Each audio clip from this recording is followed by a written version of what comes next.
All right. So let's dive into a case most everyone knows at least a little about. The JonBenét Ramsey case. Yeah. It seems like one of those cases that never really goes away. We all probably remember the basics, right? Christmas 1996, Boulder, Colorado. Mm-hmm. A 6-year-old beauty queen found dead in her own basement.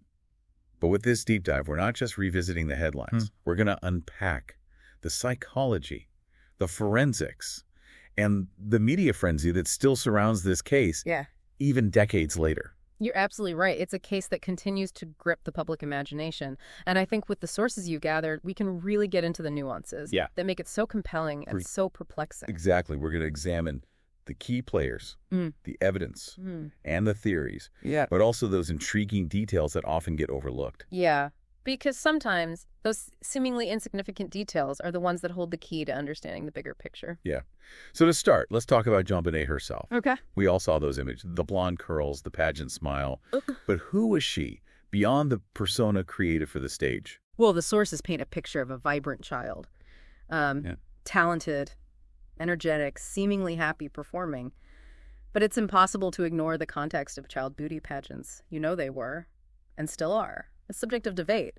Some see them as harmless fun, others as exploitative, and potentially damaging to a child's development. I think that backdrop adds another layer of complexity to this whole story. Yeah, that's true. And thinking about that context, the pressure, the exposure, it makes you wonder if that somehow played a role in what happened. It's definitely a factor worth considering. So now let's walk through the events of December 26th, the day the world learned JonBenét's name, for all the wrong reasons. Okay. So Patsy Ramsey calls 911, frantic, saying her daughter isn't kidnapped, and there's a ransom note. Right, but that ransom note, it's immediately suspicious. It's unusually long, almost like a script. And then there's that very specific amount, $118,000. Which just happened to match John Ramsey's bonus. What are the chances of that? Seems way too convenient, doesn't it? Exactly. And that raises a crucial question. Was this a genuine ransom demand? Or a carefully staged act designed to mislead investigators? Was there a plan to actually take JonBenét? Or was the note always intended to be part of a cover-up? It's almost as if the writer wanted to insert themselves into the narrative. It's chilling to think about. And then there's the chaos of the initial investigation. Yeah. Friends and family at the house, potentially contaminating the crime scene. It feels like something out of a true crime documentary, where they highlight all the things not to do. Yeah. The missteps by the Boulder Police Department are well documented. Allowing that level of contamination so early on was a major blow to the investigation's credibility. It makes you wonder what crucial evidence might have been lost or compromised. And then, hours later, the devastating discovery. John Ramsey finds JonBenét's body in the basement, hidden away in a little-used room. The ransom note suddenly takes on a whole new level of sinister. Yeah. It's a classic element of misdirection, isn't it? If the intention was to make it look like a kidnapping gone wrong, the discovery of the body in the house completely undermines that narrative. So we're left grappling with this unsettling question. Why even stage a kidnapping if JonBenét was already dead? What purpose did that elaborate ransom note serve? Well, some argue it was a desperate attempt to buy time, to deflect suspicion from the family. But that raises another issue, the handwriting. Analysis couldn't definitively link it to Patsy. But there were enough similarities to raise questions. It's like the writer was intentionally trying to mimic her style, perhaps to cast doubt or create confusion. It's like a psychological chess match, with every move adding another layer of complexity. Right, and all of this is happening under the intense glare of the media spotlight. The Ramseys, thrust into this unimaginable situation, become the focal point of a media frenzy. Every move they make is scrutinized, analyzed, dissected. It's hard to imagine the pressure they were under. Yeah. It's almost like they were put on trial in the court of public opinion before any formal charges were even considered. Exactly. And that relentless media attention had a significant impact on the investigation. Did it influence public perception? Did it lead to certain theories being favored over others? It definitely seems like the media played a role in shaping the narrative. It's hard to separate the facts from the speculation, especially in a case as high profile as this. Yeah, and that brings us to the heart of the mystery. Who killed JonBenét? The sources you've shared present two main theories: family involvement or an intruder. And both sides have their share of compelling arguments. Yeah. Let's start with the theory that someone within the family was responsible. Was it an accidental death, a moment of panic that led to an elaborate cover-up? That's one possibility. Or was it something more deliberate? Some theories suggest that the pressure of JonBenét's pageant life, the constant scrutiny, could have played a role. The idea that the very thing that brought her fame might have also contributed to her demise. It's almost too tragic to contemplate. Yeah. It's a difficult thought, but one that can't be dismissed. And then there's the question of Burke, JonBenét's brother. He was only 9 at the time, but some believe he may have been involved somehow. That's a tough one to wrap your head around. A child harming another child? It's almost unthinkable. But then we have to consider the other side of the coin, the intruder theory. Right. And there is evidence that points in that direction, the broken basement window, for instance. It's a seemingly obvious sign of forced entry, suggesting someone from outside the family could have been involved. And then there's the unidentified DNA found on JonBenét's clothing. That seems to strengthen the intruder theory, doesn't it? It suggests someone else was present at the crime scene. It's a crucial piece of evidence, but it also raises more questions. If there was an intruder, how did they get in? Why target JonBenet? Was it a random act of violence? Or something more targeted, more sinister? These are the questions that have haunted investigators for decades. But just when the family involvement theory seemed to gain traction, there's a major development in the case. Yes. The 2008 DNA testing. The results of this testing appeared to completely change the course of the investigation. It was a bombshell, wasn't it, the Ramseys? After years under the cloud of suspicion, were finally cleared by DNA evidence. But it's not just about clearing the Ramseys. It's about the fact that the DNA points to an unknown male, someone who was never on the radar before. This unknown male's DNA was found on 2 separate articles of JonBenét's clothing, her underwear, and long johns. So we're left with this tantalizing clue, a DNA profile of the potential killer. Yet we still don't know who he is. It's a case of 1 step forward, 2 steps back. The investigation shifted focus, but the central mystery remains. So where do we go from here? We have this DNA profile, a seemingly crucial piece of the puzzle. But it's like having a single piece from a 10,000-piece jigsaw. Right. That's where the advancements in forensic science become so important. We're not just talking about traditional DNA matching anymore. There's a whole new world of possibilities opening up. It's like something out of a crime drama, where they zoom in on a computer screen, and suddenly they have the killer's face and address. Is that really possible? Well, it's not quite that simple. But there are incredible advancements happening in the field of DNA technology that could potentially crack this case wide open. That's what we're going to explore next. We'll dive into the world of DNA phenotyping, genetic genealogy, and how these cutting-edge techniques are being used to solve cold cases like never before. It's fascinating stuff, and it just might hold the key to finally uncovering the truth in the JonBenet Ramsey case. Stay tuned. So we left off with this unidentified male DNA found on JonBenet's clothing, a tantalizing clue, but one that for years led to a dead end. Yeah, a very frustrating situation. To have this potential link to the killer, but no way to connect it to an actual person, it's like having a name without a face, a voice without a body. But you mentioned these advancements in forensic science, specifically DNA technology.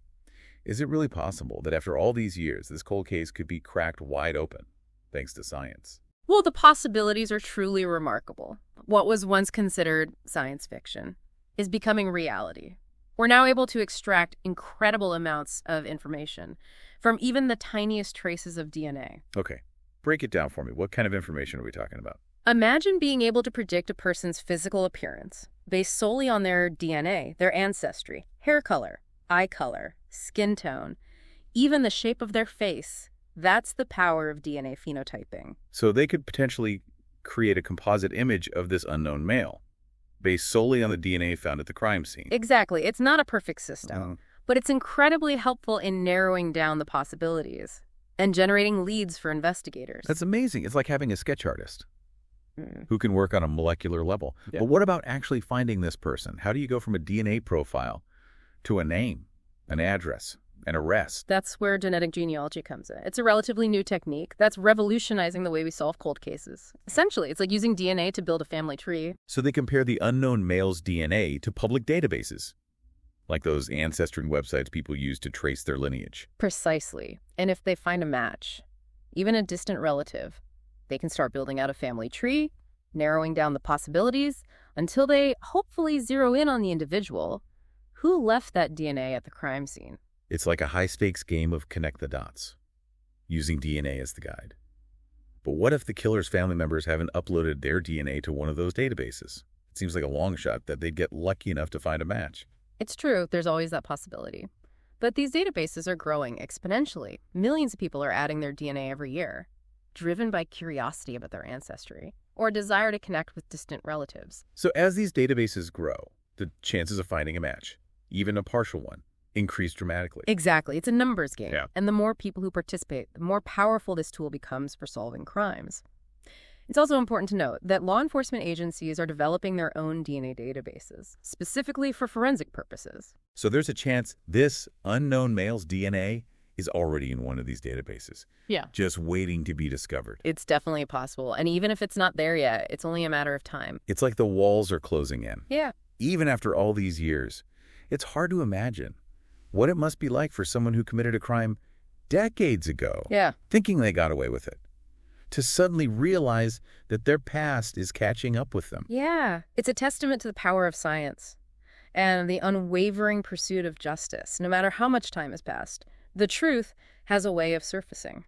It's almost poetic, isn't it? Mm-hmm. The idea that our very DNA holds the secrets of our past, and those secrets can be revealed, even after years of being hidden away. Right. It speaks to the interconnectedness of all things and the fact that our actions have consequences, even if those consequences don't manifest immediately. It's a powerful message. So, Bye. how are these advancements in DNA technology being applied to the JonBenét Ramsey case specifically? Yeah. Are they actively using these techniques Hmm. to try to identify the unknown male? Absolutely. They've actually been re-examining the DNA evidence for years, trying to extract more information, to build a more complete profile. And with these new techniques, there's a real possibility that they could finally get a name, a face to go with that DNA. It's incredible to think that a case that's been cold for so long could be reignited by science. It gives hope to all those who've been seeking answers for years, especially JonBenét's family. They deserve justice. And this could be the breakthrough they've been waiting for. But it's important to remember that these techniques are still relatively new, and there are challenges to overcome. What kind of challenges? One of the biggest challenges is simply the volume of data. Mm-hmm. These DNA databases are massive, and it takes time and resources to sift through all the information, to build family trees, and to connect the dots. It's like trying to find a needle in a haystack. Right. But the haystack is constantly growing. Exactly. And then there are issues of privacy and consent. Not everyone is comfortable with their DNA being uploaded to these databases, and there are ethical considerations about how this information is used and accessed. It's a complicated issue, but the potential benefits are undeniable. If these techniques can help solve cold cases, bring justice to victims and their families, it seems like the good outweighs the risks. Yeah, that's a debate that's going to continue as these technologies evolve and become more widespread. But for now, let's focus on the potential for solving this case. Okay, so we've got these incredible tools. The DNA evidence is being re-examined. There's hope on the horizon. But there's another aspect of this case that we need to address: the media frenzy that surrounded it from the very beginning. Yes. The media's role in this case is a fascinating and complex one. It's almost impossible to separate the facts of the case from the media narrative that was constructed around it. It was everywhere. Newspapers, magazines, TV, the internet. Everyone had an opinion, a theory, a judgment. Right. And that level of media attention, it inevitably had an impact on the investigation. In what way? Do you think the media influenced the direction of the investigation? It's hard to say for certain, but it's certainly possible. The pressure to solve a high-profile case, the constant scrutiny from the public and the media, it can lead investigators to focus on certain leads or theories, while overlooking others. It's like they're trying to solve the case under a microscope, with everyone watching their every move. Right.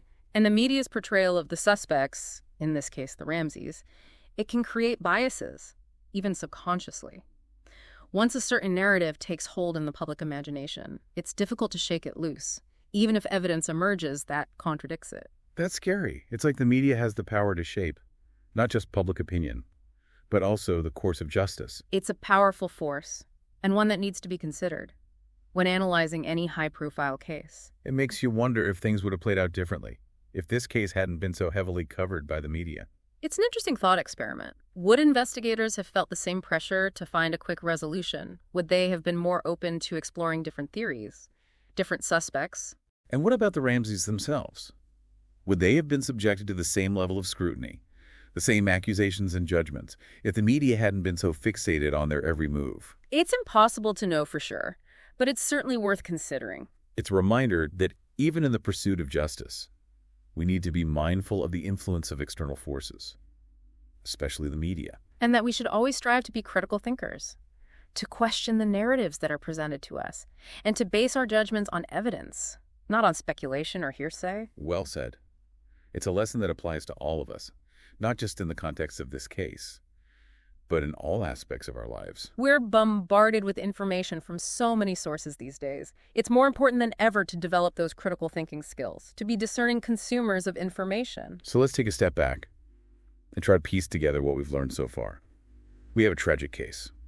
A young girl whose life was cut short, a family forever marked by tragedy, and a mystery that has endured for decades. We have evidence that points in different directions, theories that have been debated and dissected, and a media frenzy that added another layer of complexity to it all. But we also have hope. Hope that these advancements in DNA technology could finally provide the answers we've been seeking. That the unknown male's DNA will lead to an identification, that justice will be served, and that JonBenét's family will finally find some measure of closure. And in the midst of all this, we're reminded of the importance of critical thinking, of questioning assumptions, and of seeking truth, no matter how elusive it may seem. Because even in the darkest of cases, even when the path forward seems obscured, there's always a glimmer of hope. And that hope, that pursuit of truth, is what keeps us searching, keeps us asking questions, keeps us striving for a world where justice prevails. And as we continue to delve into this case, as we explore the science, the psychology, and the human element, let's keep that hope in mind. Because it's in the pursuit of truth, in the unraveling of mysteries, that we often discover the most profound insights about ourselves and the world around us. And in this deep dive, we're not just seeking answers about the JonBenét Ramsey case. We're also seeking a deeper understanding of the human condition, the fragility of life, and the complexities of truth and justice. It's a journey that's both challenging and rewarding, and one that we'll continue to explore together. Speaking of exploration, there's one more aspect of this case that I find particularly intriguing, one that often gets overshadowed by the more sensational element. Oh, I'm curious. Tell me more. It's about JonBenét's brother, Burke. He was just a child when this all happened, only 9 years old, and yet he was thrust into the center of this media storm, this whirlwind of suspicion and speculation. That's right. He was often overlooked in the media frenzy, but his experience is a crucial part of this story. Imagine being a child, losing your sister in such a horrific way, and then having your own family, your own parents, become the prime suspects. It's a level of trauma that's hard to fathom, and then to have your own actions scrutinized, your words dissected, your childhood essentially stolen from you by the glare of the media spotlight. It's heartbreaking. And his story speaks to the broader impact of such cases, how they ripple outwards, affecting not just the immediate victims, but also those closest to them. So let's take a moment to shift our focus to Burke. What do the sources tell us about his experience, his perspective on the events that unfolded that Christmas? It's a perspective that's often been overlooked, but one that offers valuable insights into the human cost of this tragedy.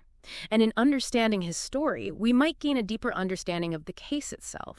Because sometimes the truth lies not in the grand pronouncements or the sensational headlines, but in the quiet whispers of those who lived through the events, those whose lives were forever altered by a single tragic moment in time. And in listening to those whispers, in seeking those often overlooked perspectives, we might just find the key to unlocking the mysteries that continue to haunt us. It's a difficult path to navigate, isn't it? Trying to understand what a child might have experienced, especially in a situation as complex and traumatic as this one. Yeah, and the sources are careful to avoid speculation or judgment, but they do offer some glimpses into Burke's life after the tragedy and how this case has continued to shape his world. You know, one thing that stands out to me is how the constant media attention, the accusations directed at his parents, created this sense of isolation for him. It's as if his childhood was overshadowed by this dark cloud of suspicion. Yeah, he was only a child himself, and yet he was drawn into this adult world of investigations, legal battles, and public scrutiny. It's hard to imagine the impact that had on his development, his sense of self. Absolutely. And, you know, the sources highlight how even after the Ramseys were cleared by the 2008 DNA evidence, that sense of suspicion never really went away. It's like a stain that couldn't be fully erased. It's a reminder that even when evidence points in a different direction, even when accusations are proven false, the court of public opinion can be a harsh and unforgiving place. Right. And Burke, for much of his life, has chosen to stay out of the spotlight to avoid engaging with the media or the endless speculation surrounding the case. I mean, which is completely understandable. He has a right to privacy, to try to build a life for himself, away from the shadow of this tragedy. Of course. But it also means that his voice, his perspective, has been largely absent from the public discourse about this case. That's a really important point. We've heard from investigators, we've heard from journalists, from legal experts, but we haven't really heard from Burke himself. Exactly, and that's why these sources, which offer a glimpse into his world, his thoughts, his experiences, are so valuable. They remind us that at the heart of this case, beyond the theories and the evidence, there's a human story, a family shattered by loss, and forever marked by tragedy. It brings a new level of depth to the whole conversation, doesn't it? It's not just about solving a puzzle. It's about understanding the impact this case has had on real people's lives. Absolutely. And in considering Burke's perspective, we're forced to confront the complexities of childhood trauma, the resilience of the human spirit, and the enduring power of family bonds, even in the face of unimaginable loss. It's a reminder that there are multiple layers to this story, multiple perspectives that need to be considered. Right. And that sometimes the most profound insights come from those who've chosen to remain silent, those whose voices have been drowned out by the noise and the speculation. So as we reflect on this deep dive, what stands out to you the most? What aspect of the JonBenét Ramsey case continues to resonate with you? For me, it's the intersection of science and humanity. We have this cold case, a mystery that has baffled investigators for decades. And yet there's this glimmer of hope emerging from the advancements in DNA technology, the possibility that science could finally provide the answers we've been seeking, that it could bring justice for JonBenét, and some measure of closure for her family. It's a reminder that even in the face of seemingly insurmountable obstacles, even when the path forward seems obscured, there's always reason to hope. And that hope is what drives us to keep searching, to keep asking questions, to keep pushing the boundaries of what's possible. It's what motivates investigators to revisit cold cases, to re-examine evidence, to explore new techniques and technologies. Because in the pursuit of justice, there's no such thing as a dead end, only new paths to be explored. And in this deep dive, we've explored those paths. We've delved into the complexities of the case. We've considered the evidence, the theories, the human stories. And while the mystery of JonBenét Ramsey's death may endure, we've gained a deeper understanding of the case, the context, and the impact it has had on all those involved. We've learned about the advancements in forensic science that are revolutionizing the way we solve crimes, the ethical considerations that come with these new technologies, and the enduring power of hope, even in the darkest of times. And as we wrap up this exploration, let's remember that the JonBenét Ramsey case is not just a true crime story, it's a human story, a story about loss, grief, resilience, and the unwavering pursuit of truth. A story that continues to captivate and challenge us, reminding us of the fragility of life, the complexities of human behavior, and the importance of never giving up on the search for justice. It's a case that will likely stay with us long after this deep dive ends, prompting us to continue asking questions, to seek deeper understanding, and to appreciate the intricate tapestry of science, humanity, and the pursuit of truth. That makes up the world we live in.